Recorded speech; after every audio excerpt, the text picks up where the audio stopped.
Welcome, and thank you for tuning in to Instinctive Talk. I'm your host, Jay Insalaco. This episode is to promote hope for my fellow peers and their loved ones who support them.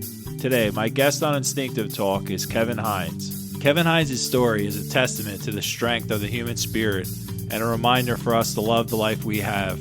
Kevin is a multi-award-winning filmmaker, best-selling author, and award-winning global suicide prevention and mental health advocate. 2 years after he was diagnosed with bipolar disorder at age 19, he attempted to take his own life by jumping from the Golden Gate Bridge. He is now one of only 36 people who survived that 220-foot jump. Kevin's story is now the only evidence-based story of a suicide attempt survived. Though that fall would break his body, it did not break his spirit. Since that fateful day, Kevin has dedicated his life to spreading a message of hope and openly discussing mental health, oftentimes becoming a bridge between people who have made similar attempts and their parents, siblings, children, spouses, and friends. Hi, this is Jay Insalaco, and I'm your host of Instinctive Talk. Today, I want to introduce Kevin Hines to the show. How you doing, Kevin? Hey, brother. How are you? I'm well, man. Thanks. How are you? I'm great. Awesome. I wanted to say first and foremost that your life is a miracle.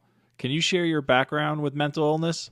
I was diagnosed with bipolar depression with psychotic features at 17 and a half years of age around 1998. I would be triply diagnosed with that same disease by three different doctors total in the next few years. That diagnosis and the symptoms that came along with it, mania, depression, paranoia, hallucinations, auditory and visual, panic attacks, anxiety attacks. These symptoms collided with one another simultaneously to create a perfect storm. And on September 25th of the year 2000, the pain I was in, the brain pain I was experiencing, led me to attempt to take my life in a way that is 99.9% fatal. I leapt off the Golden Gate Bridge.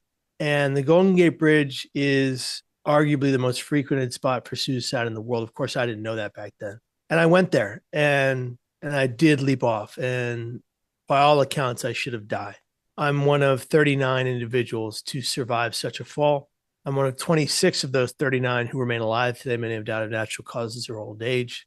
I'm one of 19 of those 26 that remain alive today to all come forward and say they had instantaneous regret from their actions. And I'm one of 5 of those 26 that gets the privilege to stand, walk, and run. So when I say, Jay, that I get to be here and that getting to be here is both a privilege and a gift, I mean it with every fiber of my being. I nearly died that day. I got to live, and I'm here talking to you, which is a gift, talking to your audience, which is a gift. And since my attempt, my perspective has shifted, my perception on this reality has shifted, and the way, the lens I look at life through is completely different. When you have a near-death experience such as this, you see the world differently. Even the colors of the sky seem different, the leaves outside, the trees, the shrubbery, everything is so much more potent and important and beautiful. And I will say this, I appreciate today life at every waking moment that I get to exist. I appreciate it to the 10th degree. I appreciate every place I get to go, everything I get to do, and every person I get to talk to, because all of it almost didn't happen. What I do today is I travel the world sharing stories with people, trying to help them be here tomorrow and every day after that. It's my biggest motto, be here tomorrow. Just because you might be in a world of pain today does not mean you don't get to have that beautiful tomorrow, but you have to be here to get there in the first place. And I think people can't see past their own pain. They can't see a future inside that pain. They can't see a possibility where they would be happy and outside of that pain. And I want to help teach them that they can find a way to hold gratitude inside pain so they can be resilient from it. And gratitude and resilience happen to be the 2 most protective factors from suicide.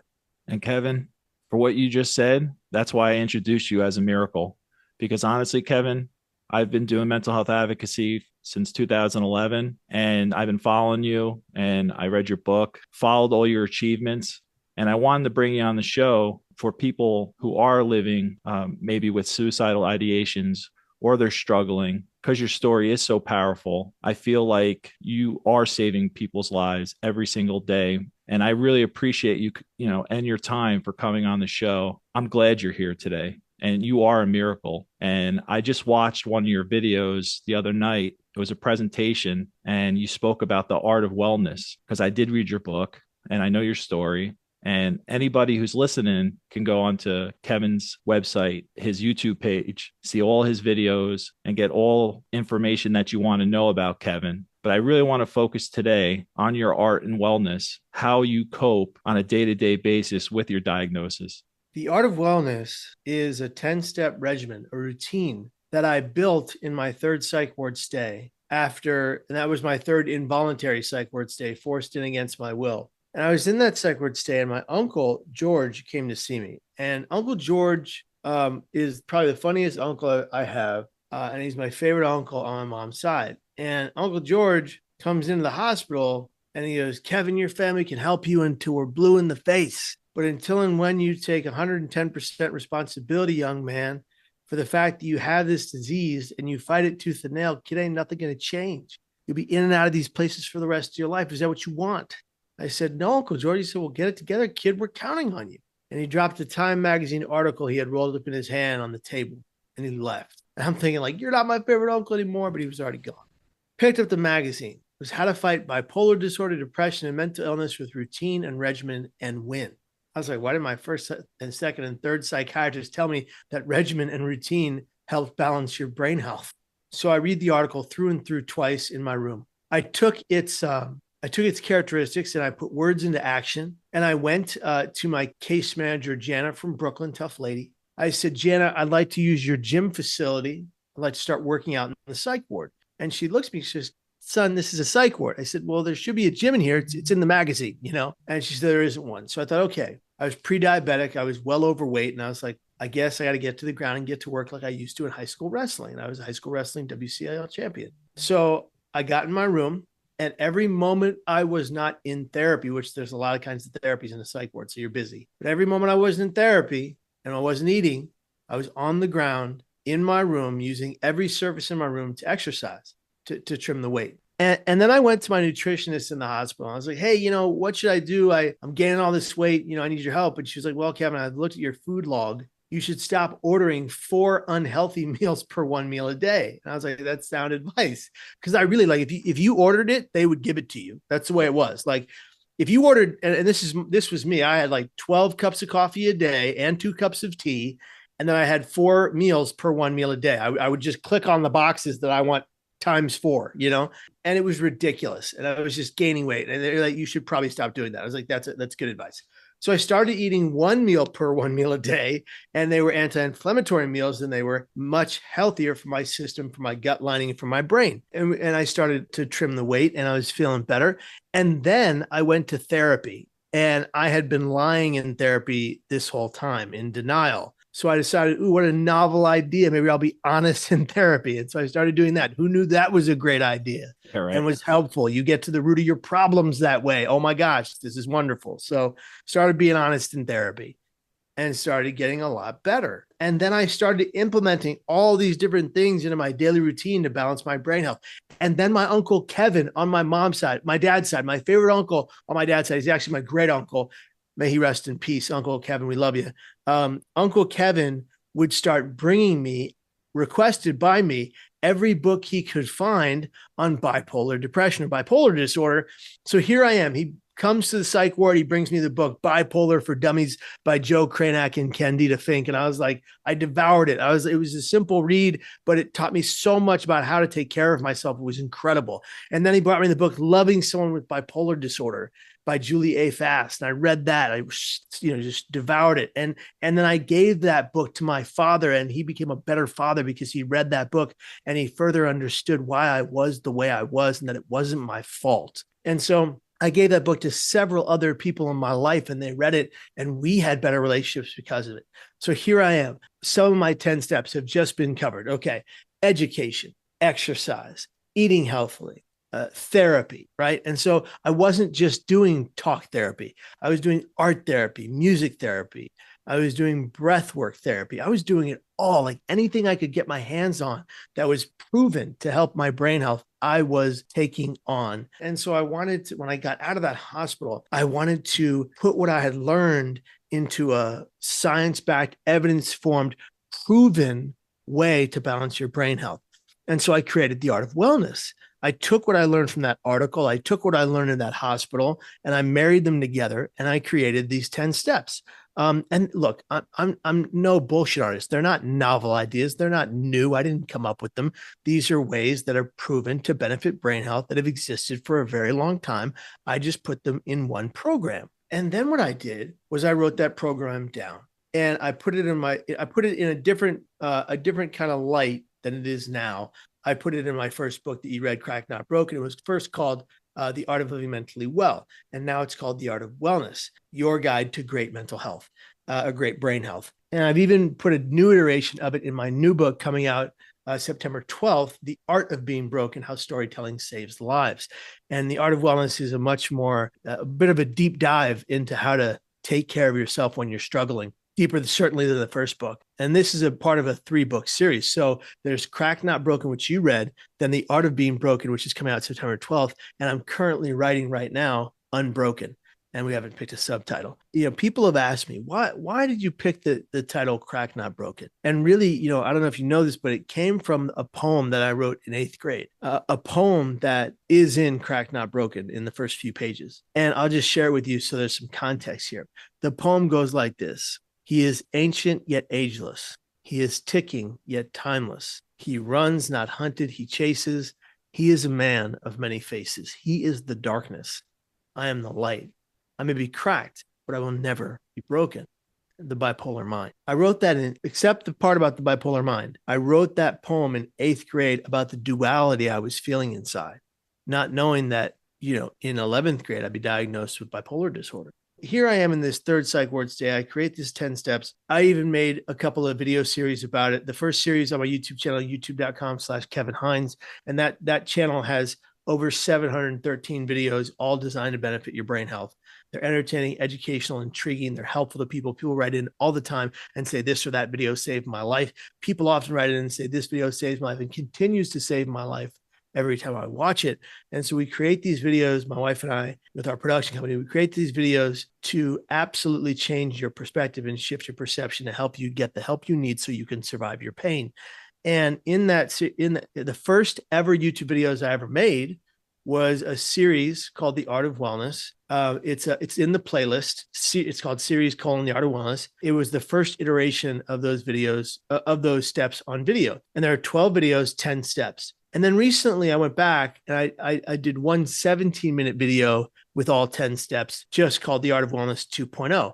That's the more updated one. So I love to direct people there because I get letters from people all around the world, Peru, Africa, China, Japan, Canada, UK, Ireland, Mexico. And they say when they follow these steps in 6 to 9 months, they see a dramatic improvement in their brain health, their mental health and well-being. So we know it works and we know it helps. I feel like I'm so grateful that I could go and learn these lessons. And Jay, I would have never learned these lessons had I not gone into these psych wards, right?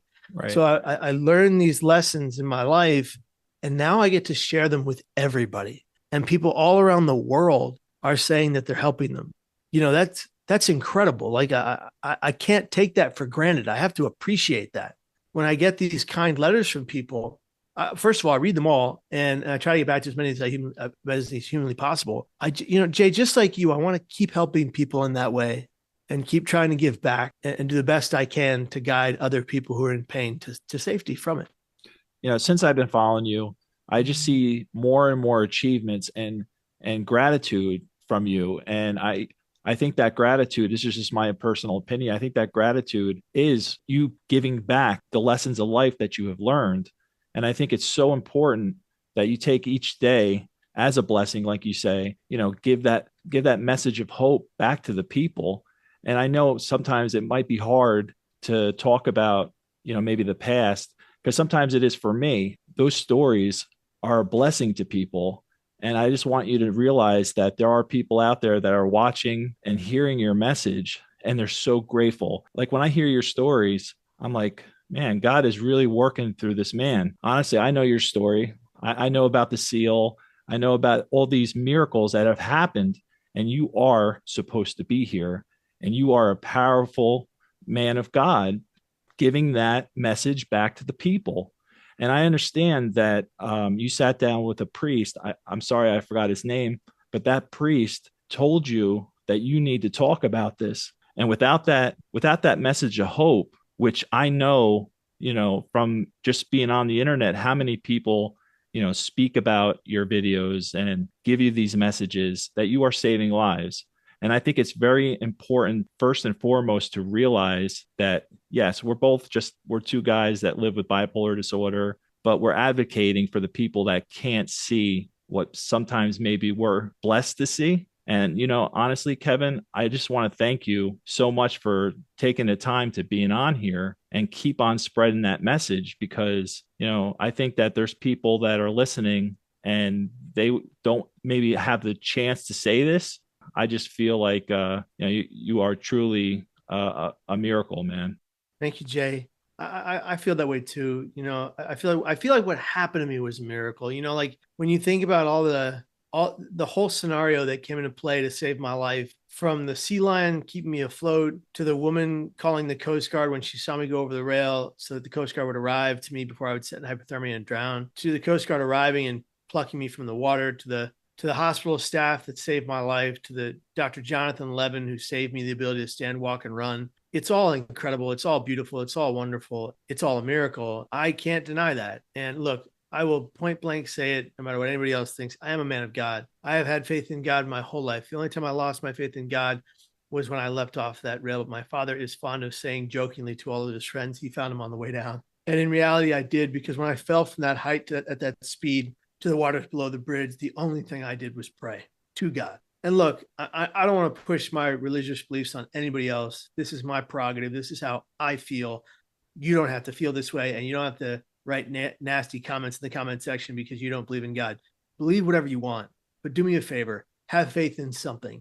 Have faith in the human condition. Have faith in yourself. Have faith in your ability to fight to be well every day. Have faith in the idea that you can survive your pain. That's all I'm asking.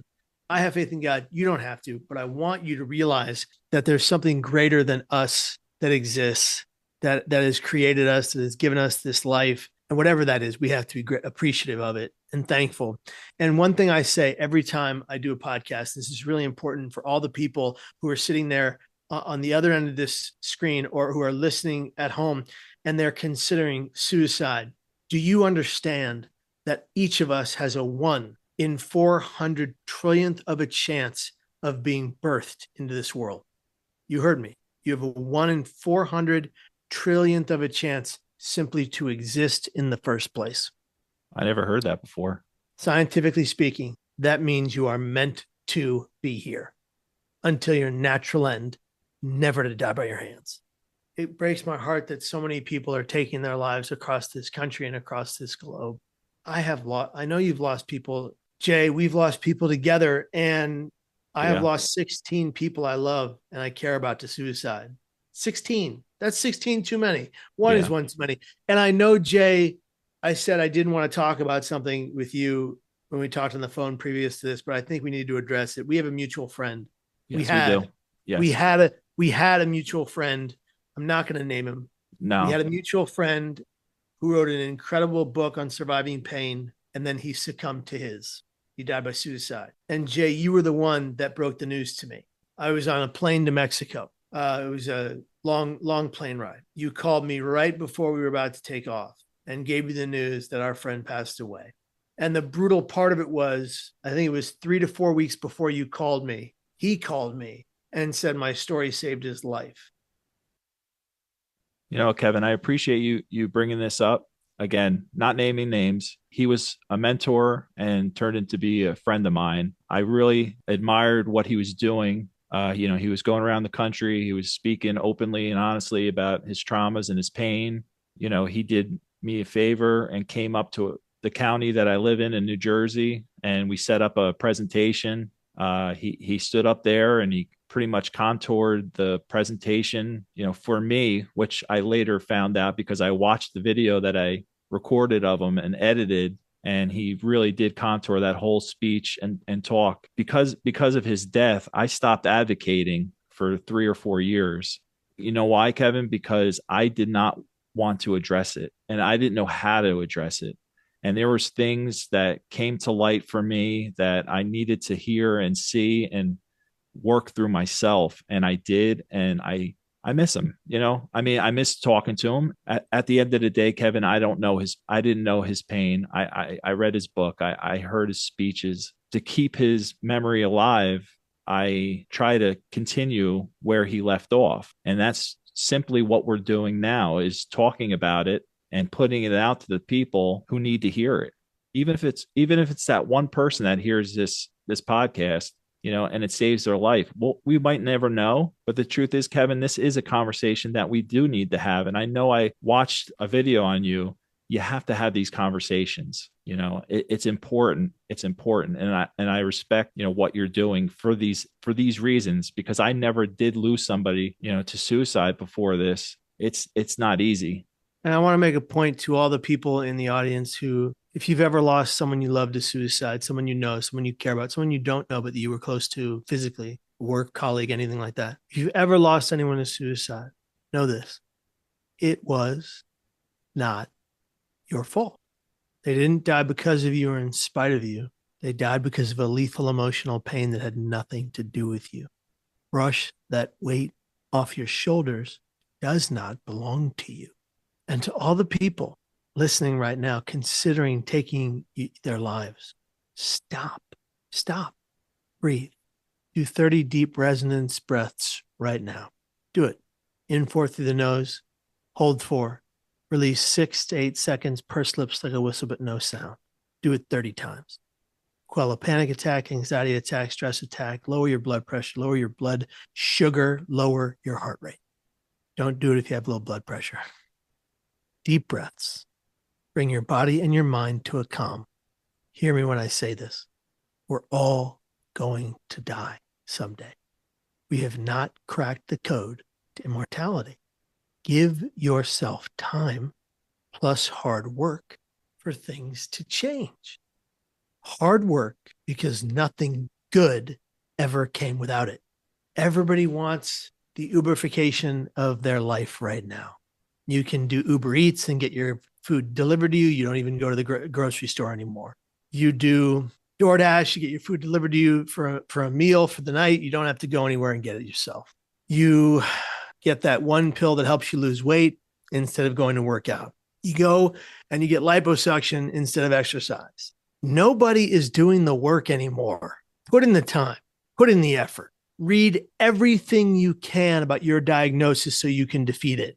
It's very simple. YouTube University, Google University, it's all available for you at the drop in an Uberification kind of way, right? There, so get it. It's all there. It's all there. Get it. The information, the knowledge, it's all there. Go through it, vet it, see what makes sense, and activate yourself. Do not become the victim of your own story. This is the thing I see.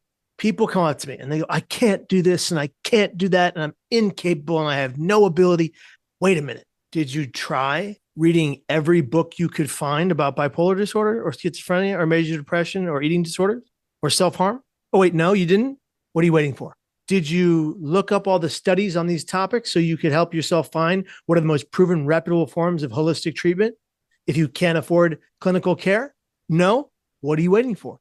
People have forgotten how to take ownership of their own lives. And one of the biggest things that has led to this is social media. Social media is the least social aspect of humanity. Everybody, we walk down the street now. We get on a bus now. Everybody is on their phones. Nobody is looking up into the eyes of people in pain anymore. Nobody is looking up into the eyes of people in pain and saying, hey, buddy, are you okay? Can I help you? That's all I wanted when I was on the Golden Gate Bridge. When I was on the bus on the way there, one person to say, are you okay? Is something wrong? Can I help you? It would have saved me that day from myself.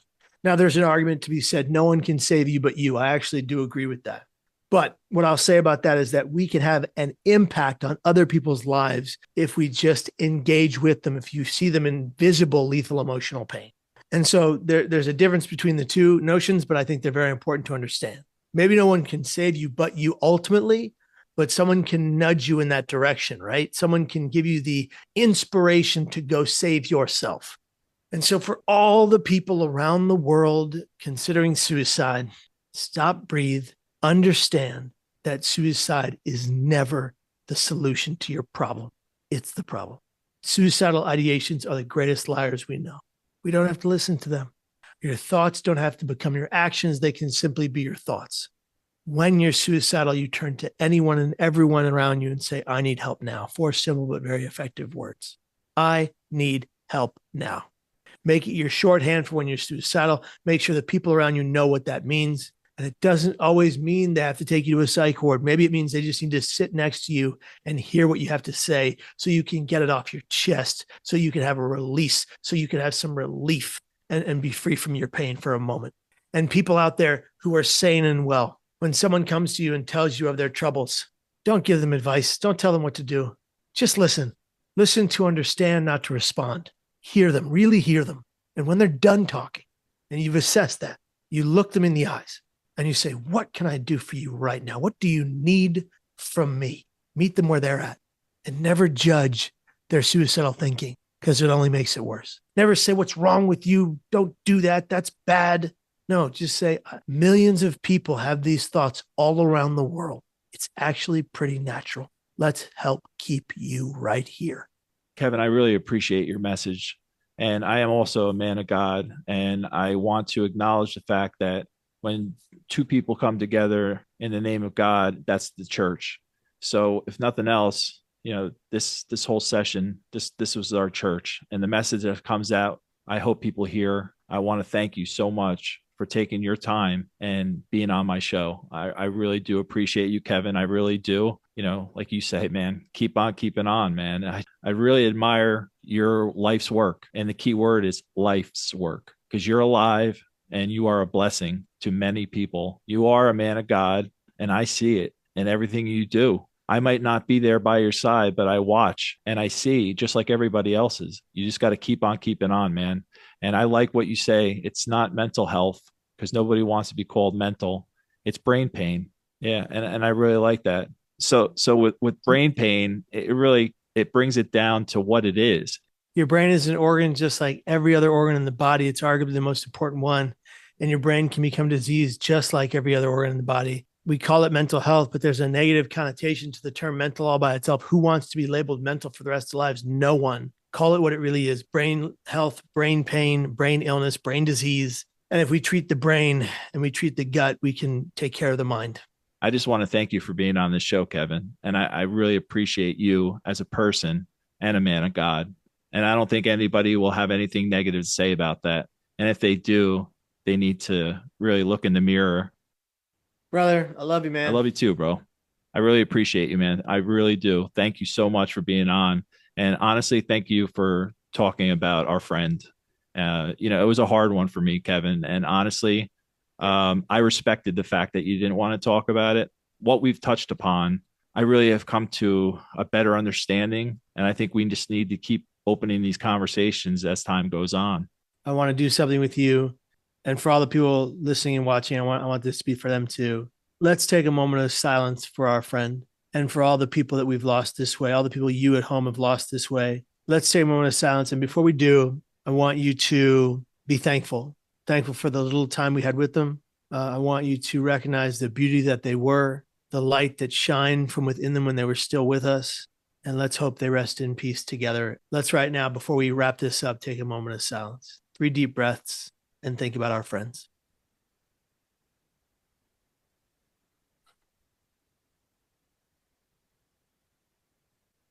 To anyone who's lost someone or multiple people you care about to suicide, it wasn't your fault. Get the guilt off your shoulders and pray that they all rest in peace. Never forget them.